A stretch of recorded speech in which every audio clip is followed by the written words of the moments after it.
Hey, my friends. Last and final video debate of the semester. Hope everything's closing together for you well. What Dr. Lindo has posed as the thing to be considered in this final debate is the issue of kind of contemporary perspective on social justice and then maybe how that compares to what we see in the Psalter. I don't know about you, but whenever I hear the word social justice, my mind kind of explodes with a lot of thoughts automatically. And unfortunately, most of that explodes in my mind is dictated by what the world has to say about social justice and what they believe social justice is.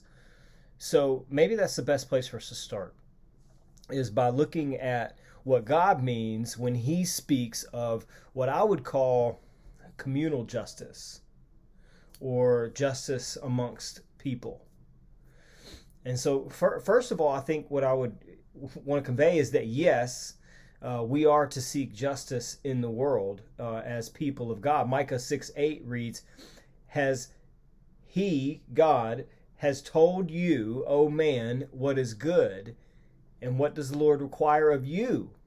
But to do justice, and to love kindness, and to walk humbly with your God." Micah 6:8. And then the second point to start off here is, what does God mean by justice? In Isaiah 1, we are given a glimpse of God's vision for justice amongst his people.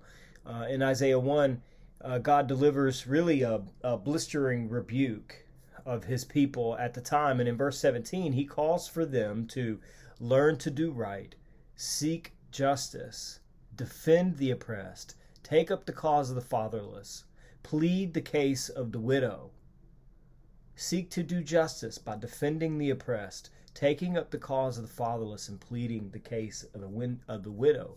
This is justice. This is what we're called to do. And in chapter 14 of reading the Psalms theologically, man, pronouncing Psalms and a TH word right back to back, I didn't think that would be so difficult. In chapter 14 of reading the Psalms theologically, Andrew J. Schmutzer makes the argument that Psalm 82 is actually the playing out of God rebuking the divine beings of the divine council for forgetting the call to justice. These other gods are not God. And this is clearly demonstrated, God says, in that they have not heard and heeded the cry of the needy. So functionally, they're dead. And this has some amazing parallels when you consider other interactions, like Elijah's confrontation with the prophets, where God lights water-drenched wood on fire. Or probably the most notable expression of God's power when he leads the people out of Egypt.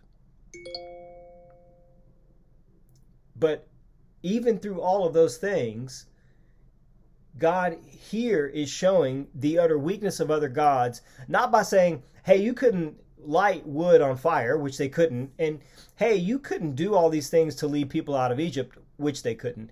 God here is saying, no, the fact that you are not God, you are not me, is because you don't do the most basic of things. You don't defend the oppressed. You don't take up the cause of the fatherless. You don't plead the case of the widow. These other gods are dead because they don't seek justice. And we know this too, because James points a finger right at us and says, our faith without works is dead. Dead. One of our classmates, Zachary Carter, in the first video debate we did, discusses the skepticism around the composition of the Psalter and how much manuscript criticism exists around the Psalms. And the beauty is found in complexity at times. Like the complexity itself can be beautiful, especially to a theologian. It's a treasure trove to spend an entire lifetime studying. But while there is nuance in these margins, there is clarity in the lines. And this clarity is found in Psalm 82, which Schmutzer painstakingly kind of goes through in chapter 14. But in 82:3, we read, defend the weak and the fatherless. Uphold the cause of the poor and the oppressed. Rescue the weak and the needy. Deliver them from the hand of the wicked. And if these things we cannot or will not do, God will judge us to be just as dead as the international gods of the divine council, who show the reality of their existence by their inability to meet these most basic of demands. Another classmate, Jacob Harris, in Video Debate 2, was tasked with discussing the consistency of the biblical worldview. The reality is, from Genesis to Revelation, God does not change. And his promises do not change.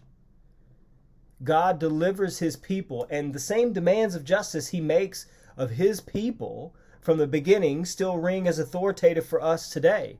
If anything, that we live in the light of salvation in Christ, our zeal for God's justice should be even greater. Because we are the arm God has strengthened to bring justice to the people of the world. And that is ultimately what we face. Social justice, or communal justice, as God defines it, is an invitation to do his work.